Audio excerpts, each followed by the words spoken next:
বিশ্বনবী মুহাম্মদ রাসূলুল্লাহ সাল্লাল্লাহু আলাইহি ওয়াসাল্লাম বলেছেন, রাষ্ট্রীয় দায়িত্ব পালনকারী কেউ যদি এক টুকরা সুতা বা তার চেয়েও ক্ষুদ্র কোনো জিনিস খেয়ানত করে, তবে কিয়ামতের দিন খেয়ানতের বোঝা মাথায় করে তাকে উঠতে হবে।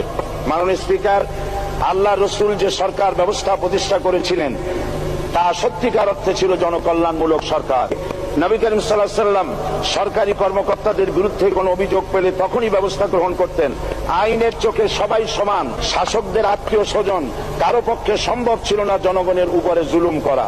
খলিফা ওমর রাদিয়াল্লাহু তাআলা আনহুর এক ছেলে অপরাধী প্রমাণিত হলে সে দণ্ডভোগ থেকে রেহাই পায়নি, এমনকি এতে তার মৃত্যুদণ্ড হয়েছিল।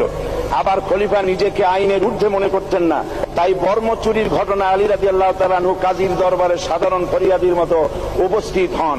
নিজের ছেলে ও চাকরের সাক্ষী যথেষ্ট না হয় কাজী খলিফার বিপক্ষে রায় দেন।